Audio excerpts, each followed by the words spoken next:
Colorado is home to a sweeping agricultural industry, which by its very nature is challenging both physically and economically. When an individual has a physical limitation, it can become a barrier to success. The Colorado AgrAbility project was created to help overcome some of these barriers and allow individuals to begin, remain, or regain employment in agriculture. I love it. I love working outside. That's probably the main draw for me, is just being out with the animals, being out in nature, in the sunshine. I grew up hunting and fishing in South Carolina. I didn't come from a farming family per se, but when I moved out to Colorado, I met my wife. We both realized we had a joint interest in pursuing it, more small-scale farming, homesteading. I was injured in 2003. I was a freshman at the University of Colorado and had been doing some climbing with my roommate, some rock climbing, and we decided one evening that it would be fun to rappel down the side of our dormitory. So in the process, I tied into my rappel device the wrong way and fell from about the 8th floor.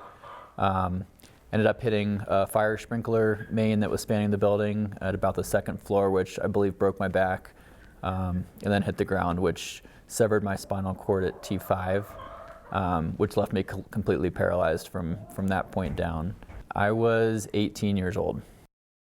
Well, AgrAbility is a program that is part of the 1990 Farm Bill, and what it is charged to do is to work with farmers and ranchers who are living with and coping with limitations, disabilities, who may be something as significant as a spinal cord injury or something like just arthritis and just, wear and tear for some of our older farmers and ranchers. So I was fortunate to find out about AgrAbility from Craig Hospital in Englewood, Colorado. I was there recently for an annual checkup and started having some deterioration of some of my joints in my upper body, shoulders, elbows, that sort of thing. I was looking for some adaptive equipment to try and help me out with getting in and out of my vehicle, into my truck. And the driving coordinator there recommended AgrAbility as a possible resource, since they knew I had a farm and would be doing some farm work and things. So that's how I was introduced to AgrAbility, and we established a relationship, and they were able to come out and help me with some projects along with CSU and some of their students to help me get some things done around the property. We always visit the person on their farm or ranch, wherever they're at, and then we travel their property, see what's causing them difficulties, see how we can help them, and then we help them to prioritize what's the most important thing for them to maybe have addressed. An example if they have really significant mobility problems, maybe it's getting modifications to a vehicle where they can travel their property. If the person has like a vision loss, maybe it is exploring some computer technology that might give them large print opportunities or speech opportunities. So it doesn't really matter what the disability situation is. We work with that farmer and rancher what their priorities are to keep farming and ranching. When I first met Candy, she came out to the property to do an assessment on the property and my needs and my abilities. And it was just a breath of fresh air to have somebody there, or somebody here, I should say, that I really felt like was on my side and wanted me to succeed in my endeavors with turning this place into a productive farm that we could actually generate a little bit of income from, but also help sustain our family. So she's been such a great resource outside of that with providing information on conferences, get-togethers, events with other farmers with disabilities, and resources as far as equipment, adaptive equipment that could help me make my life easier and make the jobs easier around here. I contacted VJ and he said, yeah, I think I'm really struggling with a lot of things. And although he had some modifications to his home and some modifications around some mobility tools, he was really struggling with access to his chicken coop that he was hoping to make into a production egg business. He was having trouble with all the physical challenges of purchasing a property that was in somewhat disrepair and needed fences built and materials cleaned up. And so that's the things that we've been trying to provide today with the help of AGR, Alpha Gamma Rho, the manpower. Our clients, one of the most frequent or common thing that they'll tell us that the most difficult thing that they have is finding a labor source. Whether they're a big operation or a very small operation, finding people who will work in agriculture has become more and more difficult for anyone to secure that. And that's really hard on the men and women we work with when they can't find someone to help them put up hay or move livestock or anything like that. I found Alpha Gamma Rho, the professional agriculture fraternity, kind of through some of my friends. And ever since I found them, I knew that I wanted to be with such a great group of guys that love to kind of give back to both the Fort Collins, CSU, and the agricultural community. And I really wanted to get involved kind of with a lot of this AgrAbility stuff ever since I actually came here almost a year ago, and we got to help VJ out. And I thought it was just like a lot of fun, and really ever since then I've been just kind of doing more stuff like that with the school and both with my fraternity and my friends. We want to be there, we want to help, and we wanted to be able to do more projects this semester, but unfortunately we haven't been able to as many as we wanted to because of kind of some obligations with the school that we had. And we were all up super early this morning getting ready, trying to get here as fast as possible. We love, I mean, as soon as we get here, we get to talk with Vijay and Candace and just kind of, you know, learn more about each other. And we all love it so much, being able to come and help whoever we can, really. It means the world to us to have these guys here. There's only so much you can do with two people, especially when one of those people is wheelchair bound. Farming is a full body activity for most folks, and being able to have 20 guys that are out there that have experience in construction, that have experience repairing fence lines, building,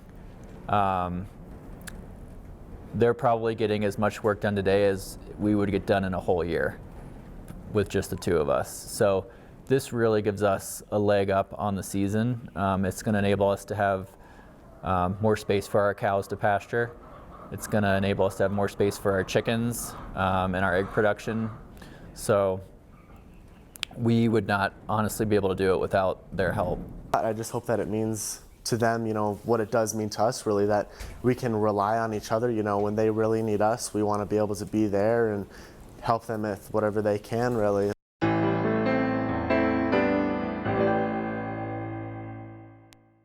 Hi, my name is Lexi Bingham. I'm a 13-year-old from Colburn, Colorado. I was born with muscular dystrophy, and I have always relied on a power chair to get around. I have been in 4-H for 6 years now, raising and sewing boar goats. I went to my first ABTA show when I was 9 years old and fell in love with showing breeding stock.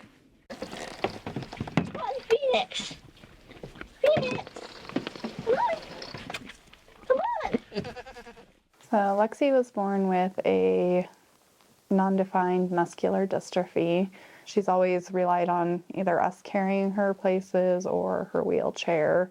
She's never been able to walk and never will. And then last year she ended up having to have her entire spine fused because she was waiting on a new wheelchair and was just really having to lean and turn out of that chair. And because of that, it caused her to have severe scoliosis, so much so that in the 9-hour surgery, she grew 6 inches. We had been introduced to AgrAbility by a gentleman out of Grand Junction, and he had introduced Candace to us. She came and did a site evaluation for us, and we walked all over the property with Lexi to see where the hang-ups were, what things we could do to improve our facilities to make things more easily available to her. So things like out of the fence feeders so that she didn't have to go into the goat pens. We also talked about my vehicle and ways to get the wheelchair in and out of that vehicle easier without, right now we had a 70-pound ramp that we were lifting in and out every single time. And so we talked about looking at lifts for the wheelchair to get it in and out of the vehicle. We had seen the track chairs in the past and knew that was probably the best way to go about it, is it would give her the most options as far as getting around, especially out in the field and the pasture and in the corrals where it's so nasty and muddy and icy in the winter times, that it was something that wasn't going to get stuck constantly and she'd be able to be independent, where previously with just her wheelchair, I was actually physically carrying her out to the barn so she could still be part of her animals while we were in the winter or mud season or things like that. Really, she just wants to be a part of her herd management. So the day-to-day care of her goats. She wants to be out feeding and watering and out when the babies are born.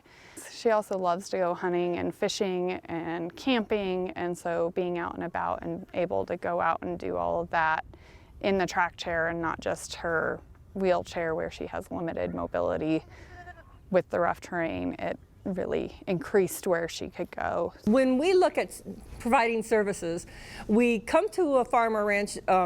It doesn't have to be the owner-operator. It can be a family member, it can be a child, it can be a parent, it can be a farm worker that might be on that farm or ranch that may have encountered that. So we might work in a large dairy that may have had someone who got injured, and we're looking at how to modify their work so that they can continue to work. We may be on a farm or ranch to see one gentleman, and before we're gone, we've met dad and mom and maybe a grandson's come in a multi-generational farm, and we learn that there are many other issues that may be happening there. So it would be our objective to find out all their stories and see how we might help them navigate social service systems, programs that might be of help to them, and then look at the modifications and adaptations of assistive technology related to their disability. I think it has been a blessing to our family as far as learning the resources that are out there for those with disabilities in agriculture and all the options that are available to those families to help either find resources or point in the right directions of people that can help you achieve those recommendations. We get most of our referrals from word of mouth. So it's a client that we've worked with, it's someone we've worked with and helped that's shared that with somebody else and said, you can call them. They're safe. You can trust them with what you want, and they're going to try to help you. It's hard to ask for help for this particular population. It's not an easy or natural thing for them. They're wonderful about helping others, but they're not very good at asking for the help themselves. So if they give us a call, we want to try to make that as easy as possible, as confidential as possible, and find out what we really will work with them. I would say don't hesitate to reach out. The folks there are incredible and they truly want to help. The resources are there, the information is there. You're not the first person to go through something like this. You're not the first person to try something like this. It's been done before, so I would definitely recommend using their resources to try and figure out what would work for you and help you achieve your goals. Don't hesitate to reach out. I wish we would have done it a couple years earlier than we did. We kind of hem-hawed around about it at first, like, no, we don't really need it. And then as she got more and more involved into the agricultural setting, we decided, yeah, that really was needed. So I wish we wouldn't have waited as long as we did to get started. Once I realized that AgrAbility was a resource that could help us do that and take that first step, we went for it. Now we've got over 100 chickens, we've got goats, we've got cows in conjunction with one of our neighbors on the property. So we are definitely well on our way to achieving our goal.